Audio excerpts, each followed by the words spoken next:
This story is titled, I Paid My Family's Bills for Years. Then they kicked me out and called me selfish. And then I did this. Hey everyone, before we jump into today's video, I need your help. We've noticed the channel is losing some traction, and subscribing is one of the best ways you can support us. It's quick, free, and it helps us keep bringing you awesome content. Your support means the world. Let's keep this channel growing together. Thanks so much. Now let's start the video. Hey everyone, never thought I'd be writing something like this, but here we are. A friend of mine said I should post this here, and honestly, I could use an outside perspective. My name's Sam, 26 male, and it feels like I've been the one keeping my family afloat for as long as I can remember. Growing up, I was always the responsible one. You know the type. Good grades, did my chores, never got into trouble. However, my younger brother Mike, let's just say he got the favorite label early on, and it stuck. He's 2 years younger than me, and while I was the one doing everything right, he was the one getting spoiled. I'm talking better gifts for Christmas, more leniency when he messed up, and just less pressure overall. Don't get me wrong, I love my brother, but it's always been clear he's the golden child in my parents' eyes. Anyway, fast forward to adulthood, and not much has changed. I've been working steady jobs since I was old enough to work. I started out doing stuff like landscaping, and worked my way up to my current gig as a project manager for a tech company. It's not glamorous, but it's stable, and I've always been good at saving and staying on top of bills. Mike, on the other hand, took a different route. He's always had this dream of being his own boss, which sounds cool in theory, but in practice, it's been one failed venture after another. His last business, a small electronics repair shop, closed about a year ago, leaving him in a tough spot. Mike's married to Lily, 24 female, and they've got 2 little kids, Noah and Ellie. They're adorable, and I've always tried to be the cool uncle when I can. But let's be real, raising kids is expensive, and Mike and Lily haven't exactly been great with money. I get it though. Times are hard for everyone. What I didn't get was how my parents decided to handle the situation. See, I've been renting the basement suite in my parents' house for the past few years. It's a good setup. I've got my own entrance, a small kitchen, and enough space to live comfortably without feeling like I'm intruding. I pay rent and I chip in for groceries and random household stuff when they need it. Everything was smooth sailing until about a year ago, when Mike lost his shop. At first, he and Lily tried to make it work on their own. They moved into a smaller apartment and started cutting back, but it wasn't enough. I knew things were tight for them, and I tried to help where I could, buying diapers here and there, offering to babysit when they needed a break. But apparently my help wasn't good enough. It didn't help that Mike always seemed to prioritize the wrong things. I once gave them money to cover groceries, only to see Lily showing off a new handbag on social media the next day. I don't know where their priorities were, but it definitely wasn't on the essentials. One day, I came home from work and found my mom and dad waiting for me in the kitchen. Now, when my mom has her "we need to talk" face on, it's never good news. She started with, "Sam, we need to have a conversation about Mike and Lily." That's when I knew something was up. They didn't waste time breaking the news. Mike and his family were moving into the basement suite, my basement suite, and I was getting shoved into the hobby room. And just so we're clear, the hobby room is this tiny, cluttered space on the main floor where my mom stashes her sewing machine, piles of fabric, and a bunch of random holiday junk. It's not exactly what you'd call livable. I was stunned. What? How am I supposed to live in the hobby room? My dad, ever the man of few words, just said, "It's the only thing that makes sense. They have kids, Sam. They need the space more than you do." I tried to keep my cool, but it wasn't easy. "I pay rent here," I said. "That's my apartment." My mom's response was classic. "It's our house, Sam. And as a family, we need to do what's best for everyone." Basically, that was their logic. Because it's their house, my contributions, rent, bills, helping out, didn't seem to matter. Mike's needs came first, no questions asked. I wanted to argue, but it was clear their minds were made up. My mom was already talking about how they'd rearrange the hobby room to make it cozy for me, like throwing a pillow and blanket in there would magically make it okay. My dad just sat there, clearly not interested in discussing it further. The worst part was that they didn't even ask me, or ask for my opinion. They just decided, and I was supposed to go along with it. So after they dropped that decision about moving Mike and his family into the basement, it didn't take long for things to spiral. I tried to keep my head down and just deal with it. But it felt like every little thing was a reminder that I wasn't even a priority in my own family. The move happened fast. Too fast. It was like one day, the basement suite was my home, And the next day, it was kicked out of it. Mike and Lily didn't waste any time settling in. Toys, baby gear, their kitchen stuff. It all showed up in a whirlwind of boxes, strollers, and noise. Meanwhile, I was stuck trying to cram my life into the so-called hobby room. Let me tell you, calling it a room is generous. It's more like a glorified storage closet with barely enough space for a single bed. No window, no proper door, no privacy. I tried to make it work. I really did. But every day I felt more like an afterthought. Mike and Lily settled in like they owned the place. And my parents acted like everything was fine, like I wasn't shoved into a closet. I'd come home from work to find toys scattered everywhere, the kitchen a mess, no sense of privacy at all. And the food? They barely leave anything for me when I get back from work. I was trying to keep it cool and brush off the stupid details. But I reached a point where everything was building up inside me to the point where it started to affect my focus and productivity at work. So I tried to talk to my parents about it the next day. Look, I get that Mike and Lily are going through a hard time, I started. But this isn't fair. I pay rent, I help out, and now I'm stuck in a storage room while they get the whole basement? My dad didn't even look up from his phone. It's temporary, he said. How temporary? I asked. As long as they need, my mom said simply. Like that explained everything. And that was it. No negotiation, no acknowledgement of how unfair this was. Just a vague promise that things might change someday. To make things worse, Mike didn't seem to appreciate what he was being given. I'd hear him and Lily arguing late at night about money, their kids, or whatever else, and it was hard not to feel resentful. Here I was, giving up my space so they could have a roof over their heads. And they couldn't even keep it together. One night, I overheard them arguing because Mike had splurged on jewelry for Lily, claiming he wanted to cheer her up, even though they hadn't restocked the kids' formula. It made me question why I was even helping at all. One day, I came home to find Noah, my nephew, playing in my room. He'd gotten into one of the fabric bins my mom left in there and was pulling out spools of thread like they were toys. "Look, Uncle Sam," he shouted, holding up a tangled mess of yarn. "Hey, buddy," I said, trying to stay calm. "This isn't a playroom, okay? Can you go back downstairs?" Of course, my mom overheard. "Sam, don't be so harsh," she said, swooping in to rescue Noah like I just scolded him for breathing. "He's just a kid. I know he's a kid, but this is my space. What little of it I have," I replied. She just gave me that look, the one that says I'm being unreasonable, and ushered Noah out without another word. It wasn't just the kids, though. Mike and Lily seemed to forget that I still lived there. When we ran out of groceries, which we did faster than before since we have kids in the house, Mike didn't even bother to buy anything. The thing is, I don't even blame the kids. They're just little and they don't know any better. But Mike and Lily? They should have been bending over backward to show some gratitude. Instead, it felt like they saw me as this extra roommate who was just there to pick up the slack. Things came to a head a few weeks later. I was working from home, which was already a nightmare in that cramped room, and the noise from downstairs was unbearable. I could hear the kids running around, Mike yelling about something, and Lily on the phone, talking loudly enough for the whole neighborhood to hear. At that point, I lost it. I marched downstairs and said, "Can you guys keep it down? I'm trying to work up there." Mike gave me this incredulous look, like I was out of line for even asking. "It's not like we're doing it on purpose," he said. "What do you expect with 2 kids?" "I expect a little consideration," I shot back. "I gave up my apartment for you. The least you could do is not make it impossible for me to do my job." That's when my mom swooped in to play referee. "Sam, don't start a fight," she said. "They're doing the best they can." I couldn't believe it. I was the one who'd been displaced, the one bending over backward to accommodate everyone else, and yet somehow I was the problem? That night, I realized I couldn't keep doing this. My parents clearly weren't going to stand up for me. Mike and Lily weren't going to change. And as long as I stayed, I'd just keep getting pushed further and further into the background. The next day, I started looking for somewhere to stay. I couldn't afford to move out completely, not with how expensive rent is, but I found a cheap resort that offered short-term stays. It wasn't fancy, but it had everything I needed, and most importantly, peace and quiet. I booked it for a week to clear my head and figure out my next steps. That evening, I packed my stuff, then sat down with my parents in the living room to tell them my plan.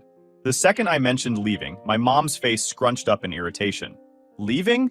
What do you mean leaving?" she said, crossing her arms. "I'm going to stay somewhere else for a while," I replied, trying to keep my tone calm. "I need some space to think and figure things out." My dad scoffed. "What's there to figure out? Your brother's family needs the basement, and we need you to pitch in for the house. You can't just walk away from your responsibilities. My responsibilities? I shot back. The only responsibility I had was paying for my own space, and you gave that away without even asking me? Now you want me to stick around and pay for a house I'm barely allowed to exist in? Are you serious? Mom let out an exasperated sigh. It's not about that. It's about family. We all have to make sacrifices sometimes. Sacrifices? I repeated, my voice rising. I've been sacrificing for years, paying rent, buying groceries, bailing you out whenever there's an emergency. And what do I get in return? A closet and a pat on the back for being such a good sport? Mom's tone shifted. Well, if that's how you feel, maybe it's for the best that you take a little time away. But don't be gone too long. You know we're counting on you. Counting on me? I exploded. For what? To keep enabling Mark's bad decisions? To keep cleaning up messes I didn't make? No, I'm done. Before they could say another word, I stormed out, slamming the door behind me. My hands were shaking as I got in my car. The first few days at the resort were blissful. No screaming kids, no dirty dishes, no passive-aggressive comments from my mom. I felt like I could actually breathe. But of course, the peace didn't last long. On the third day, I got a text from my mom. Sam, where's the money for rent and groceries? We're counting on it to help Mike and the kids. I stared at my phone, dumbfounded. I wasn't even living there anymore. And she still expected me to contribute? I called her immediately. Mom, I'm not even at the house right now. Why would I pay rent? Her response was exactly what I should have expected. Because we're family, Sam. Mike and Lily need that space, and they can't afford it on their own. You know how tight things are for us. I couldn't hold back. Tight for you? You kicked me out of my own apartment without asking, and now you expect me to keep paying for it? That's insane. She handed the phone to my dad, who wasted no time laying into me. This is typical of you, Sam. Always thinking about yourself. Your brother is struggling, and all you can do is complain. Have some decency. Before I could respond, I heard Mike's voice in the background. Let me talk to him. Sam, Mike said, you don't get it. You don't have kids. You don't know what it's like to have mouths to feed and bills piling up. We're family. You're supposed to help. I lost it. You're right, Mike. I don't have kids, but I also don't expect everyone else to fix my problems for me. You're not my responsibility, and neither is your family. The call ended with my mom crying, my dad calling me selfish, and Mike muttering something about how I'd regret this. After the blow-up over rent and groceries, things went quiet for a couple of days. Quiet, but not calm. You know that feeling when you're just waiting for the other shoe to drop? That's where I was. I knew my family wasn't going to just let me walk away. Sure enough, a few days later, I got a text from my mom. We're having a family meeting Sunday. Everyone will be there. It's important. Now when my mom says family meeting, it's never really a meeting. It's more like an ambush. I knew this was going to be a bunch of people ganging up on me, but part of me thought maybe, just maybe, this would be a chance to actually explain my side. I showed up on Sunday, walking into the living room to find not just my parents and Mike, but also my aunts, uncles, and even a couple of cousins. It was like a mini family reunion, except the vibe was anything but festive. Everyone was sitting in a circle, and as soon as I walked in, I could feel the judgment. Sam, we're all here because we're worried about you, my mom started, putting on her concerned parent voice. Worried about me? I said, taking a seat. What exactly are you worried about? My dad jumped in. Your behavior lately, it's not like you, Sam. You're acting weird. Weird, of course. That was the word they always used when I didn't do exactly what they wanted. How? I said, for not wanting to pay for a house I don't live in? For being upset that you kicked me out of my own apartment without asking? Sam, we're family, my mom said. Like that explained everything. Family sticks together. And right now, Mike needs our help. That's when Mike decided to chime in. Look, I know this has been hard on you, he said, trying to sound reasonable. But you don't understand what it's like to have kids. Noah keeps asking why you don't visit anymore. Do you want me to tell him his uncle doesn't care about him? I swear I felt my blood pressure spike. Are you serious, Mike? You're going to use your kid to guilt trip me now? How about you tell him the truth, that I'm tired of being treated like an ATM and a doormat? Sam, my mom said, looking horrified. That's uncalled for. Uncalled for? I said, turning to her. What's uncalled for is the way you've treated me. I've been paying rent here for years. I've helped out with groceries, bills, whatever you needed. And the one time I ask for a little respect, I'm the bad guy? How is that fair? One of my aunts decided to jump in at this point.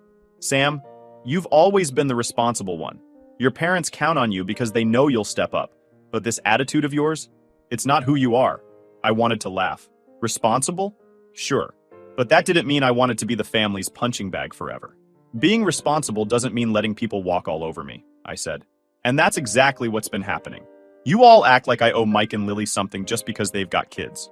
But where were all of you when I needed help? Oh, right. You were busy telling me to step up.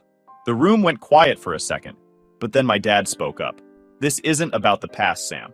It's about right now. Your brother is struggling, and we're trying to hold the family together. Why can't you see that?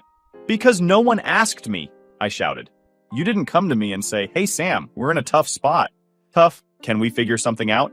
No, you just decided that my life didn't matter as much as Mike's. You didn't give me a choice. At this point, my mom started tearing up, which, let's be honest, was her go-to move whenever things didn't go her way. I just don't understand how you can be so cold, she said. We raised you better than this. You raised me to put everyone else first, I said. And look where that's gotten me. Living in a storage closet while Mike and Lily take over my space, using my groceries, and expecting me to keep paying for it. How is that fair? Mike tried to jump in again, but I cut him off. Mike, let me ask you something.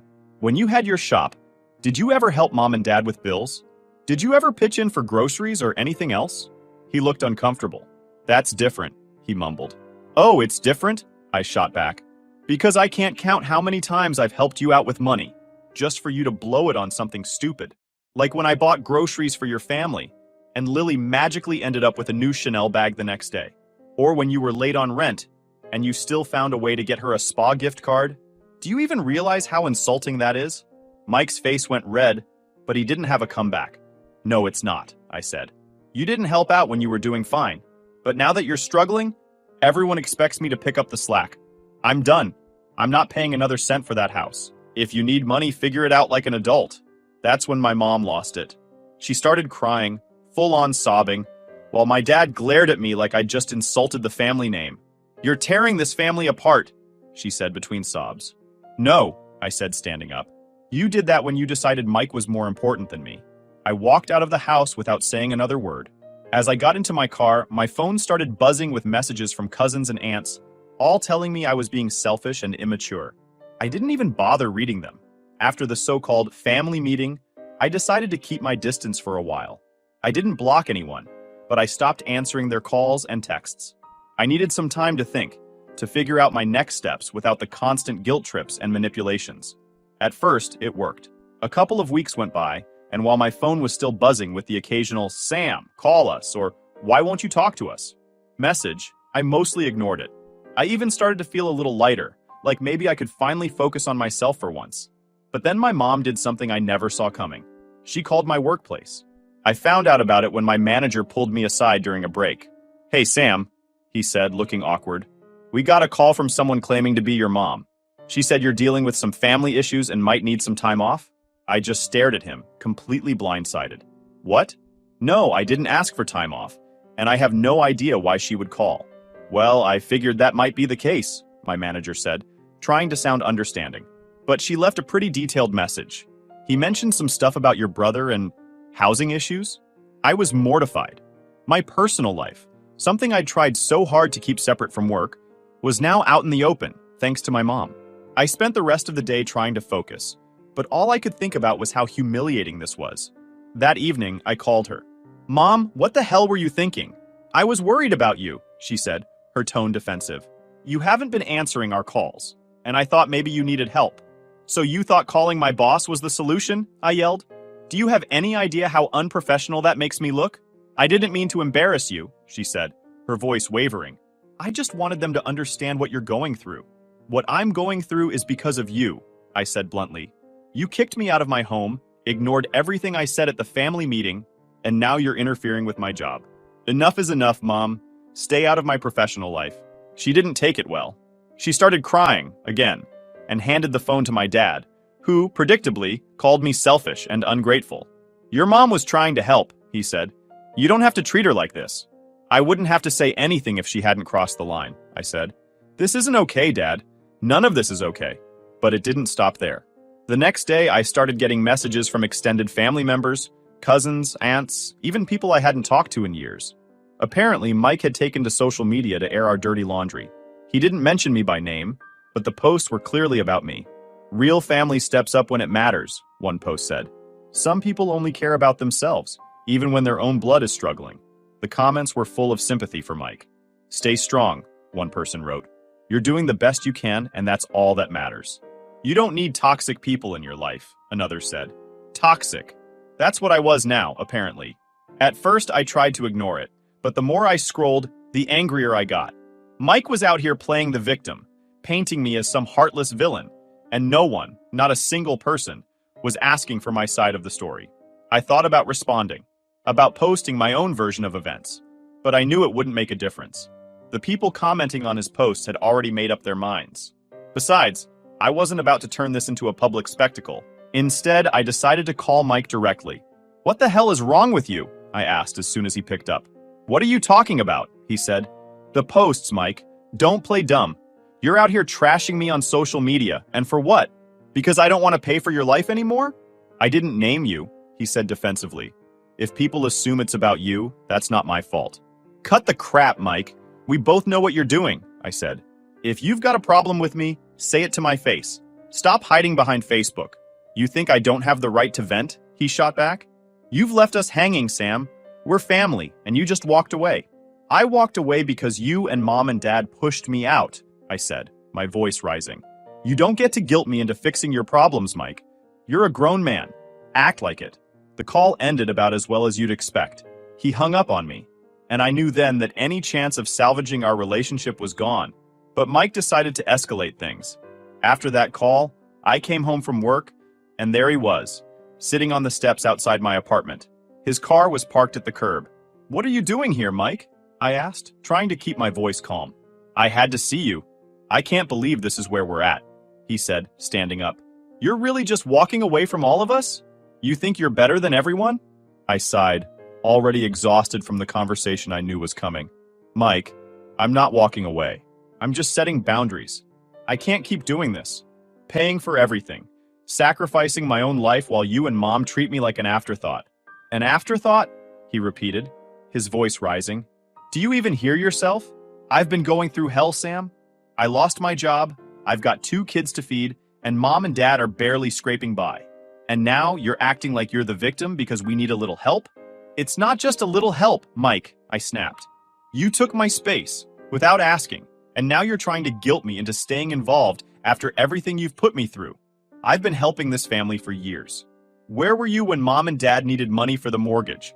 Or when I was working overtime just to cover the groceries? He shook his head, clearly frustrated. You don't get it, Sam. You've always had it easier. No kids, no real responsibilities. I cut him off. Don't. Just don't. I've carried this family on my back while you spent years blowing money on stuff you didn't need. And now you want me to feel guilty because I finally said, enough is enough? Mike's face twisted with anger. You're making me out to be the bad guy here, but I'm the one struggling. I'm the one trying to keep my family together. Meanwhile, you're sitting here with your perfect little life, acting like you're too good to help. I stared at him, trying to hold back the anger bubbling up. You don't get to do this, Mike. You don't get to act like I owe you just because I worked hard and made better choices. This isn't about me not caring about you. It's about me finally caring about myself. For a moment, he looked like he was going to hit me, but then he just shook his head. You've changed, Sam. You're not the person I thought you were. Maybe I've just stopped being the person you could walk all over, I said coldly. Mike didn't reply. He turned and walked back to his car, slamming the door as he got in. That night, I sat in my apartment, replaying the conversation over and over. I knew I had nothing to do with this family anymore. I knew I couldn't keep doing this. It wasn't just about the basement or the rent anymore. It was about the constant disrespect and entitlement. That night, I sent my parents a text. I love you, but I can't keep living like this. I won't be contributing to rent or groceries anymore. I'm also stepping back from the family for a while. Please respect my decision and don't contact me unless it's urgent. I hit send and blocked their numbers. It wasn't easy, but I knew it had to be done. Predictably, my cousins, aunts, and uncles flooded me with texts, calling me selfish and accusing me of abandoning my family. Mike, of course, was the loudest. He started spreading lies about me to the family. He told everyone I'd been hoarding money, living extravagantly, and that I'd left him and my parents in financial ruin. At one point, I heard from a mutual friend that Mike had even tried to contact my boss to warn them about how unreliable I was. It was petty and vindictive, but thankfully my boss saw through the nonsense and shut it down. A few months later, Mike's bitterness and poor decisions finally caught up to him.